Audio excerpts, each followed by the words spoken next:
শ্রী লক্ষণ বেরা জুয়েলার্স, খাঁটি সোনা এবং সঠিক দাম। কাকদ্বীপ পূর্ব বাজার পোস্ট অফিসের সামনে। দূরভাষ 03-210-255-046। এলপি জুয়েলার্স, শুভ সময় সব সময়। বকখালি সমুদ্র সৈকত জুড়ে এখন তৈরি হয়েছে আতঙ্কের বাতাবরণ। সিভিল ডিফেন্সের কর্মীরা সকাল থেকেই পর্যটক ও স্থানীয় বাসিন্দাদের উদ্দেশ্যে সতর্কমূলক প্রচার শুরু করেছেন। সবাইকে বিষাক্ত সাপ ইউলো বেলি থেকে সতর্ক থাকতে বলা হচ্ছে। স্থানীয় সূত্রে জানা গিয়েছে, শনিবার দুপুরে বকখালি সমুদ্রে তখন ভরা জোয়ার। পর্যটকরা হই হুল্লোড় করে স্নান করছেন। ঠিক সেই সময় একটি সাপকে ভেসে আসতে দেখা যায়। সমুদ্র সৈকতে কর্মরত সিভিল ডিফেন্সের কর্মীরা প্রথম ওই সাপটিকে দেখতে পান। সাপটিকে দেখার পরই তারা পর্যটকদের সরিয়ে দেন। এরপরই তারা ওই সাপটিকে উদ্ধার করেন। সাপটিকে দেখার পর থেকেই বকখালিতে আতঙ্ক ছড়িয়েছে। এ বিষয়ে সিভিল ডিফেন্সের এক কর্মী অতীন্দ্র মোহন দাস বলেন, অতীতে কোনোদিন বকখালি সমুদ্র সৈকতে এই সাপ দেখা যায়নি। দীঘাতে এই সাপ দেখা গিয়েছে বলে শুনেছি। সাপটিকে দেখার পর থেকেই কাকদ্বীপ মহকুমার প্রশাসন ও ফ্রেজারগঞ্জ কোস্টাল থানার পক্ষ থেকে পর্যটক ও স্থানীয় বাসিন্দাদের সতর্ক থাকতে বলা হচ্ছে। সমুদ্র সৈকত জুড়ে সবাইকে সতর্ক করতে মাইকিং করা হচ্ছে।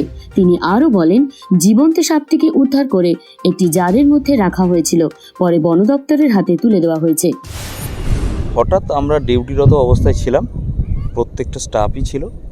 তো তখন ভরা জোয়ার, ট্যুরিস্টের প্রচুর পর্যাপ্ত পরিমাণ ছিল। তো আমরা হঠাৎ দেখতে পেলাম এদিক ওদিক সবাইকে রেস্কিউ করতে করতে দেখলাম যে একটা সাপ যেন ভেসে এসছে। তারপরে ওটা ধারের দিকে আসার ফলে আমরা ওর কাছাকাছি যাই। গিয়ে যখন দেখলাম যে ওই দীঘা সমুদ্রে যেটা ধরা পড়েছিল ইয়েলো বেলি নামক যে সাপ, সেটা আমরা ওই সাপটা দেখতে পাই। দেখার পরে আমরা ওটাকে রেস্কিউ করে আমরা একটা জারের মধ্যে ভরে ওটা আমরা ফরেস্টের হাতে তুলে দিই। উত্তর 24 পরগনা থেকে ঘুরতে আসা এক পর্যটক তুলসী মণ্ডল বলেন, ছুটির দিন থাকায় বকখালিতে ঘুরতে এসেছিলাম। এখানে এসে শুনছি সমুদ্র সৈকতে বিষাক্ত সাপ ইউলো বেলি উদ্ধার হয়েছে। সিভিল ডিফেন্সের কর্মীরা সতর্ক থাকার জন্য মাইকিং করছে। শোনার পর থেকে একটু আতঙ্কে রয়েছি। হ্যাঁ, এটা তো শুনছি, তা এখন আমরা একটু আতঙ্কের ভিতরে আছি। না, এসব কোনো সময় শুনিনি। সচেতন থাকতে হবে, একটু তো ভয় তো স্বাভাবিক লাগবে, বিষাক্ত সাপ আছে।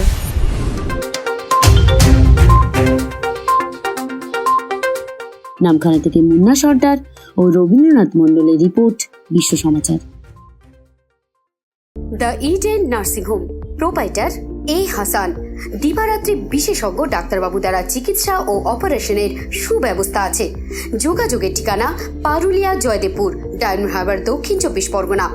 Mobile number 7001769962, 9733554264। জয়নগরে এই প্রথম সরকার দ্বারা অনুমোদিত 100 শয্যা বিশিষ্ট নার্সিং হোম, স্পন্দন মেটার্নিটি অ্যান্ড নার্সিং হোম।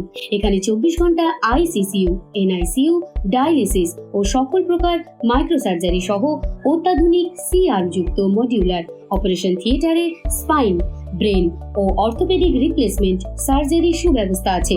সম্পূর্ণ বিনা ব্যয় Swasthya Sathi, West Bengal health scheme ও অন্যান্য মেডিক্লেমের চিকিৎসা ও অপারেশনের সুবিধা পাবেন।